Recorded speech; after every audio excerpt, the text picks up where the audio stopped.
East Coker. In my beginning is my end. In succession, houses rise and fall, crumble, are extended, are removed, destroyed, restored, or in their place is an open field, or a factory, or a bypass. Old stone to new building, old timber to new fires, old fires to ashes, and ashes to the earth, which is already flesh, fur, and feces, bone of man and beast, cornstalk and leaf. Houses live and die. There is a time for building, and a time for living and for generation, and a time for the wind to break the loosened pane, and to shake the wainscot where the field mouse trots, and to shake the tattered arras woven with the silent motto. In my beginning is my end. Now the light falls across the open field, leaving the deep lane shuttered with branches, dark in the afternoon, where you lean against a bank while a van passes, and the deep lane insists on the direction into the village in the electric heat, hypnotized. In a warm haze, the sultry light is absorbed, not refracted, by gray stone. The dahlias sleep in the empty silence. Wait for the early owl. In that open field, if you do not come too close, if you do not come too close, on a summer midnight, you can hear the music of the weak pipe and the little drum, and see them dancing around the bonfire, the association of man and woman in dancing, signifying matrimony, a dignified and commodious sacrament. Two and two, necessary conjunction, holding each other by the hand or the arm, which betokeneth concord. Round and round the fire, leaping through the flames, or joined in circles, rustically solemn or in rustic laughter, lifting heavy feet in clumsy shoes, earth feet, loam feet, lifted in country mirth, mirth of those long since under earth, nourishing the corn. Keeping time, keeping the rhythm in their dancing, as in their living in the living seasons. The time of the seasons and the constellations, the time of milking and the time of harvest, the time of the coupling of man and woman and that of beasts, feet rising and falling, eating and drinking, dung and death. Dawn points, and another day prepares for heat and silence. Out at sea the dawn wind wrinkles and slides. I am here, or there, or elsewhere, in my beginning. What is the late November doing with the disturbance of the spring, and creatures of the summer heat, and snowdrops writhing under feet, and hollyhocks that aim too high, red into gray, and tumble down late roses filled with early snow? Thunder rolled by the rolling stars simulates triumphal cars, deployed in constellated wars. Scorpion fights against the sun, until the sun and moon go down. Comets weep and Leonids fly, hunt the heavens and the plains, whirled in a vortex that shall bring the world to that destructive fire which burns before the ice cap rains. That was a way of putting it. Not very satisfactory. A periphrastic study in a worn-out poetical fashion, leaving one still with the intolerable wrestle with words and meanings. The poetry does not matter. It was not, to start again, what one had expected. What was to be the value of the long looked forward to, long hoped for calm, the autumnal serenity and the wisdom of age?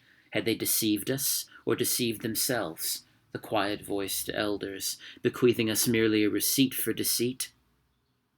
The serenity only a deliberate habitude, the wisdom only the knowledge of dead secrets useless in the darkness into which they peered, or from which they turned their eyes. There is, it seems to us, at best, only a limited value in the knowledge derived from experience. The knowledge imposes a pattern and falsifies, for the pattern is new in every moment, and every moment is a new and shocking valuation of all we have been. We are only undeceived of that which, Deceiving could no longer harm. In the middle, not only in the middle of the way, but all the way in a dark wood, in a bramble, on the edge of a grimpen, where is no secure foothold, and menaced by monsters, fancy lights, risking enchantment. Do not let me hear of the wisdom of old men, but rather of their folly, their fear of fear and frenzy, their fear of possession, of belonging to one another, or to others, or to God. The only wisdom we can hope to acquire is the wisdom of humility. Humility is endless. The houses are all gone under the sea. The dancers are all gone under the hill. Oh, dark, dark, dark, they all go into the dark. The vacant interstellar spaces, the vacant into the vacant, the captains, merchant bankers, eminent men of letters, the generous patrons of art, the statesmen and the rulers, distinguished civil servants, chairmen of many committees, industrial lords and petty contractors, all go into the dark, and dark the sun and moon, and the Almanach de Gotha, and the Stock Exchange Gazette, the Directory of Directors, and cold the sense, and lost the motive of action, and we all go with them into the silent funeral. Nobody's funeral, for there was no one to bury. I said to my soul, be still, and let the dark come upon you, which shall be the darkness of God.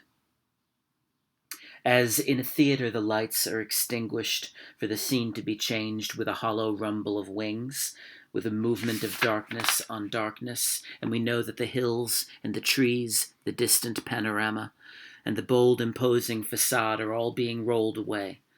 Or as when an underground train in the tube stops too long between stations and the conversation rises and slowly fades into silence, and you see behind every face the mental emptiness deepen, leaving only the growing terror of nothing to think about. Or when, under either, the mind is conscious but conscious of nothing. I said to my soul, be still and wait without hope. For hope would be hope for the wrong thing. Wait without love, for love would be love of the wrong thing. There is yet faith, but the faith and the love and the hope are all in the waiting. Wait without thought, for you are not ready for thought. So the darkness shall be the light, and the stillness the dancing. Whisper of running streams and winter lightning, the wild thyme unseen and the wild strawberry, the laughter in the garden, echoed ecstasy, not lost, but requiring, pointing to the agony of death and birth. You say I am repeating something I have said before. I shall say it again. Shall I say it again? In order to arrive there, to arrive where you are, to get from where you are not, you must go by a way wherein there is no ecstasy. In order to arrive at what you do not know, you must go by a way which is the way of ignorance. In order to possess what you do not possess, you must go by the way of dispossession. In order to arrive at what you are not, you must go through the way in which you are not. And what you do not know is the only thing you know. And what you own is what you do not own. And where you are is where you are not.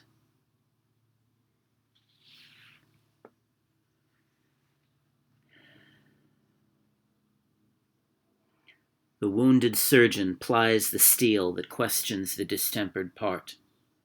Beneath the bleeding hands we feel the sharp compassion of the healer's art, resolving the enigma of the fever chart. Our only health is the disease, if we obey the dying nurse, whose constant care is not to please, but to remind of our and Adam's curse, and that, to be restored, our sickness must grow worse. The whole earth is our hospital, endowed by the ruined millionaire, wherein if we do well we shall die of the absolute paternal care that will not leave us but prevents us everywhere.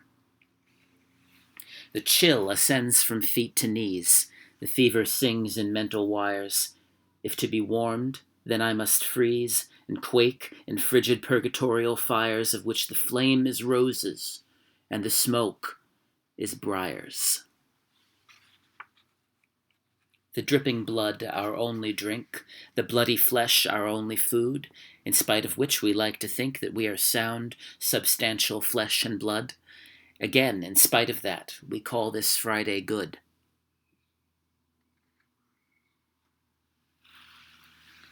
So here I am in the middle way, having had 20 years largely wasted, the years of l'entre-deux-guerres, trying to learn to use words, and every attempt is a wholly new start and a different kind of failure, because one has only learnt to get the better of words for the thing one no longer has to say, or the way in which one is no longer disposed to say it. So each venture is a new beginning, a raid on the inarticulate, with shabby equipment always deteriorating in the general mess of imprecision of feeling, undisciplined squads of emotion.